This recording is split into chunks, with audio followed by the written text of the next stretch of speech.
അമ്മേ നാരായണ. നമുക്കിന്ന് ഭൂമിദേവിയുടെ കഥ കേൾക്കാം.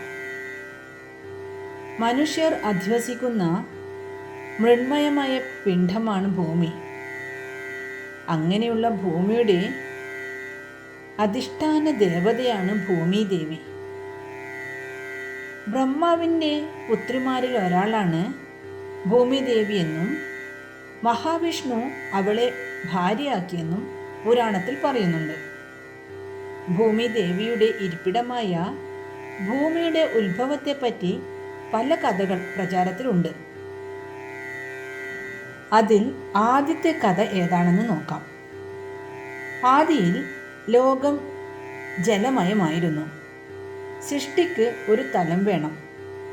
ത്രിമൂർത്തികളിൽ ഭൂസൃഷ്ടിക്ക് നിയോഗിക്കപ്പെട്ടത് ശിവനായിരുന്നു.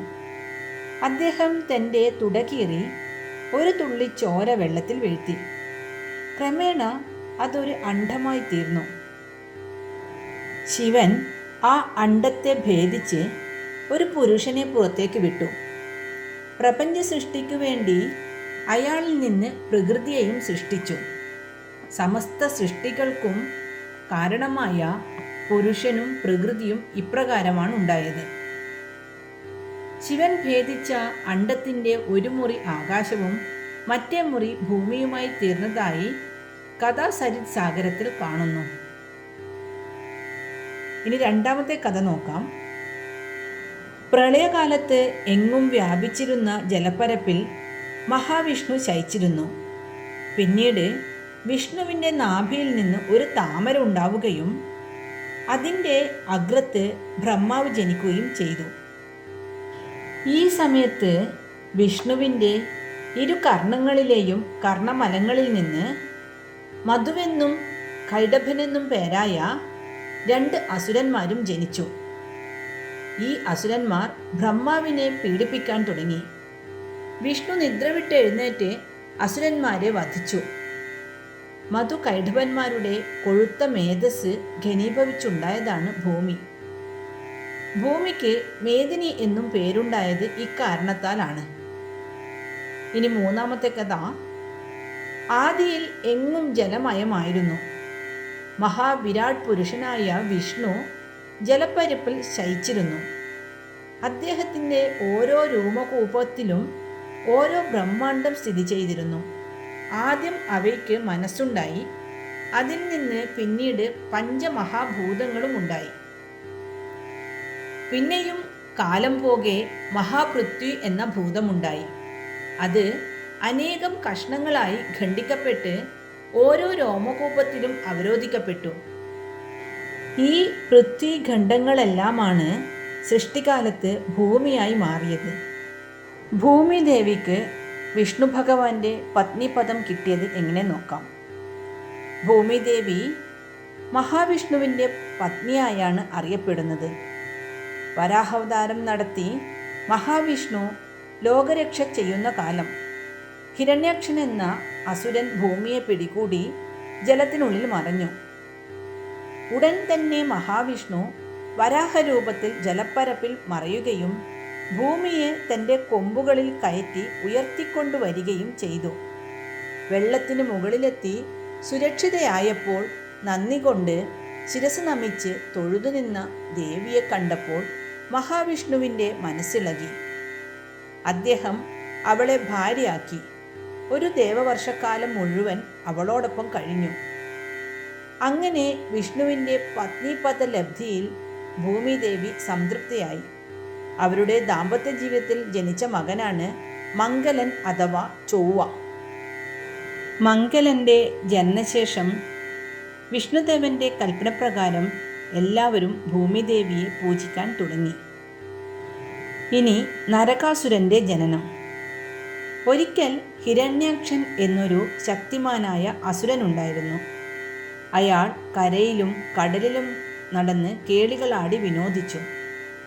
സമുദ്രത്തിലെ തിരകളെ തല്ലിയിളക്കി മുന്നേറിയപ്പോൾ ഭയകോപങ്ങളാൽ വിവശനായ വരുണൻ മഹാവിഷ്ണുവിനെ കണ്ട് സങ്കടം ബോധിപ്പിച്ചു. ഭഗവാനാകട്ടെ ഹിരണ്യാക്ഷനെ വധിച്ച് അയാളുടെ ഭീഷണിക്ക് അറുതി വരുത്താനായി തീരുമാനിച്ചു. ഈ വിവരമറിഞ്ഞപ്പോൾ ഹിരണ്യാക്ഷൻ പരിഭ്രമിച്ചു. അയാൾ സൂകരരൂപിയായി അവിടെ നിന്ന് പാതാളത്തിലേക്ക് ഓട്ടം പിടിച്ചു. ഭൂമിദേവിയിൽ പണ്ടേ തന്നെ കണ്ണുവച്ചിരുന്ന ഹിരണ്യാക്ഷൻ പോകും വഴിക്ക് അവളെ കൂടി തൻ്റെ തേറ്റയിൽ വഹിച്ചുകൊണ്ടാണ് പോയത്. ആ യാത്രയ്ക്കിടെ ഹിരണ്യാക്ഷനുണ്ടായ സമ്പർക്കത്തിൽ നിന്നും ഗർഭിണിയായ ഭൂമിദേവി മഹാശക്തിമാനായ ഒരസുര ശിശുവിന് ജന്മം നൽകി. ആ ശിശുവാണ് നരകാസുരൻ. താൻ ആഗ്രഹിക്കാത്ത ശിശുജനനം ദേവിയെ ദുഃഖിതയാക്കി. അവൾ ഖിന്നയായി വിഷ്ണുവിനെ സമീപിച്ച് സാന്ത്വനം തേടി. കുഞ്ഞിനെ എങ്ങനെയെങ്കിലും രക്ഷിക്കണമെന്ന് അപേക്ഷിച്ചു. വിഷ്ണുവിൻ്റെ മനസ്സലിഞ്ഞു. അദ്ദേഹം കുഞ്ഞിന് നാരായണാസ്ത്രം നൽകി അനുഗ്രഹിച്ചു. ഈ അസ്ത്രം കൈവശമുള്ളിടത്തോളം കാലം ആർക്കും നരകനെ വധിക്കാൻ സാധ്യമല്ലെന്നും ഭഗവാൻ അറിയിച്ചു. ഭൂമിദേവി ആശ്വാസത്തോടെ മഹാവിഷ്ണുവിനെ വന്ദിച്ചു. സീതയുടെ ജനനം. ധർമ്മധ്വജൻ, കുശധ്വജൻ എന്നിവർ സഹോദരന്മാരായിരുന്നു. ഇവരിൽ കുശധ്വജന്റെ മകളായി ലക്ഷ്മി ദേവി അവതരിച്ചു. ദേവവതി എന്ന പേരിൽ കുശധ്വജന്റെ ആശ്രമത്തിൽ വളർന്നു വന്ന അവൾക്ക് മഹാവിഷ്ണുവിനെ ഭർത്താവായി കിട്ടാനായിരുന്നു ആഗ്രഹം. ഒരിക്കൽ ശംഭു എന്ന അസുരൻ ആശ്രമത്തിലെത്തിയപ്പോൾ ദേവവതിയെ കാണാനിടയായി. പുത്രിയെ പത്നിയായി നൽകണമെന്ന ശംഭുവിൻ്റെ അഭ്യർത്ഥന കുശധ്വജൻ നിരസിച്ചു. ഇതിൽ കുപിതനായ ശംഭു രാത്രിയിൽ വന്ന് ഉറങ്ങിക്കിടന്ന കുശധ്വജനെ വെട്ടിക്കൊന്നു. അച്ഛൻ്റെ മരണം കണ്ട് ദുഃഖിതയും കോപിഷ്ഠയുമായ ദേവവതി ഒറ്റ നോട്ടം കൊണ്ടുതന്നെ ശംഭുവിനെ എരിച്ചു കളഞ്ഞു. തുടർന്ന് വിഷ്ണുപത്നി പദപ്രാപ്തിക്കായി ഘോര തപസ് ആരംഭിച്ചു. ഈ സമയത്ത് രാവണൻ സകല രാജാക്കന്മാരെയും തോൽപ്പിച്ച് കീഴടക്കി തൻ്റെ ജൈത്രയാത്ര നടത്തുകയായിരുന്നു. കൊടും കാട്ടിൽ ഒറ്റയ്ക്ക് തപസ്സനുഷ്ഠിച്ചു കൊണ്ടിരുന്ന ദേവവതിയെ കണ്ട് കാമാതുരനായി അയാൾ അവളെ കടന്നു പിടിച്ചു. തൻ്റെ ശരീരം മലിനമാക്കപ്പെട്ടതിൽ ദുഃഖിതയായി ദേവവതി അഗ്നി കൂട്ടി അതിൽ ചാടി മരിക്കുകയും ചെയ്തു. വരും ജന്മത്തിൽ വിഷ്ണു ഭഗവാൻ തൻ്റെ ഭർത്താവായിരുന്ന് രാവണനെ വധിക്കുമെന്ന് മരിക്കുന്നതിനു മുമ്പ് അവൾ ശപഥവും ചെയ്തു. ദുഃഖിതനായ രാവണൻ ദേവവതിയുടെ ചിതാഭസ്മം ലങ്കയിൽ കൊണ്ടുപോയി ഒരു പൊൻപെട്ടിയിലടച്ച് വിജനപ്രദേശത്ത് സൂക്ഷിച്ചു. തുടർന്ന് ലങ്കയിൽ ധാരാളം ദുർനിമിത്തങ്ങൾ കണ്ടു തുടങ്ങി.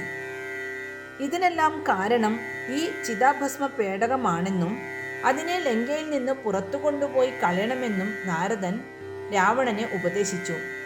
അതനുസരിച്ച് രാവണൻ ആ പെട്ടി എടുപ്പിച്ച് കടലിൽ നിക്ഷേപിച്ചു.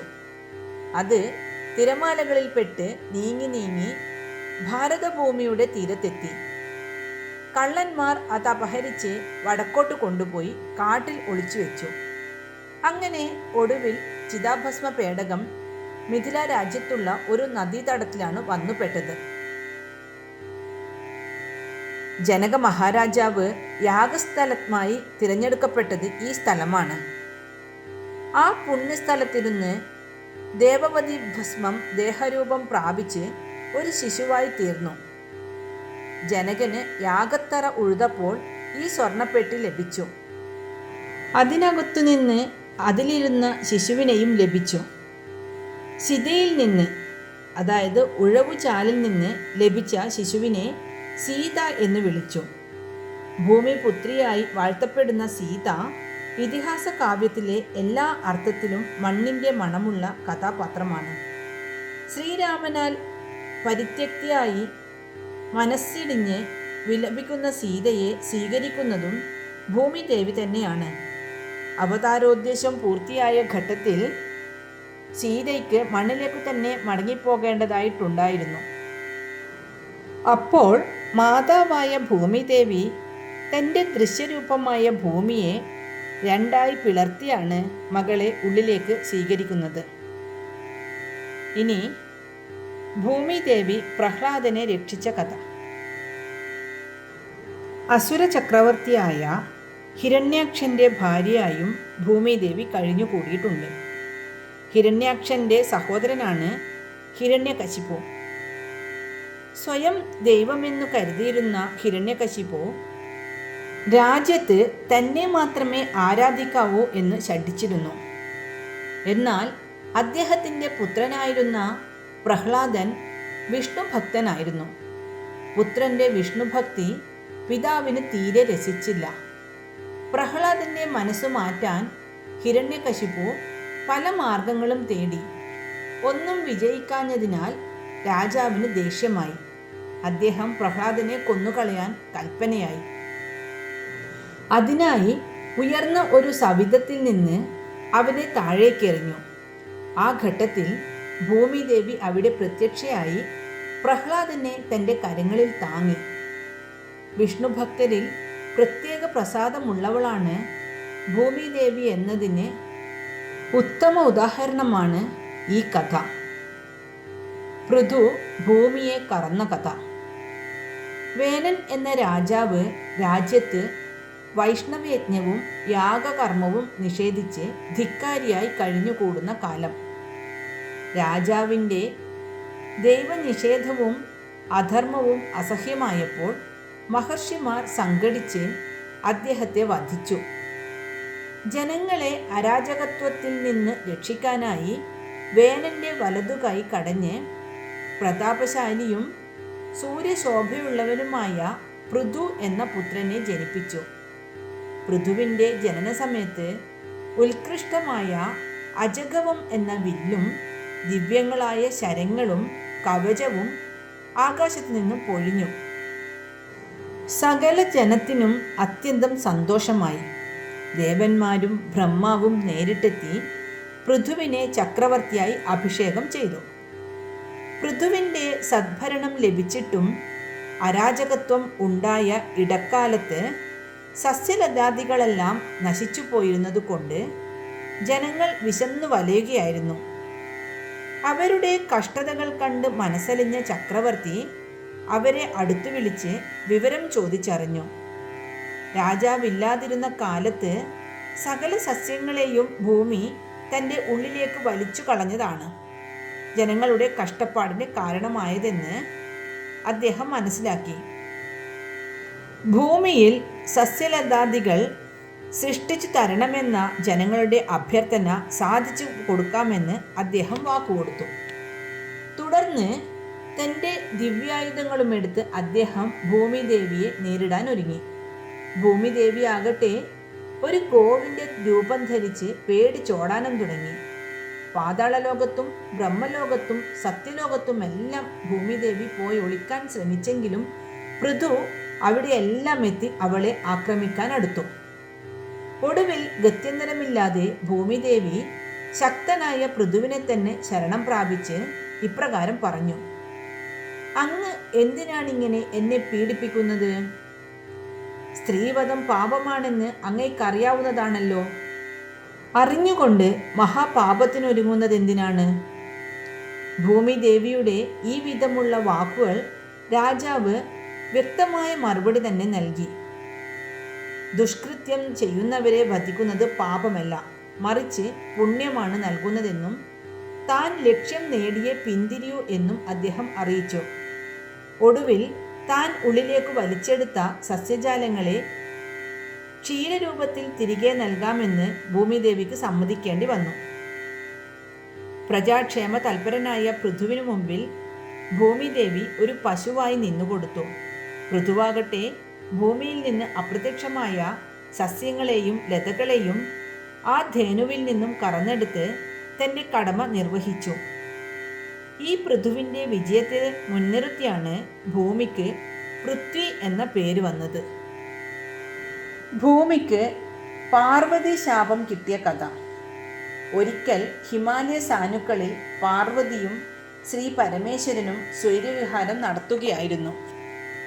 അവർ അനേക വർഷം രാസകേളികളിൽ മുഴുകിക്കഴിച്ചു. ഭൂമി ഇളകിത്തുടങ്ങി. ദേവന്മാർ ശിവനെ സമീപിച്ച് കേളിയിൽ നിന്നും പിന്മാറണമെന്ന് അഭ്യർത്ഥിച്ചു. ശിവൻ അതു സമ്മതിച്ചു. ശിവന്റെ രേതസ് ഭൂമിയിൽ പതിച്ചു. ഇതിൽ കുപിതയായ പാർവതി ഭൂമിയെ ശപിച്ചു.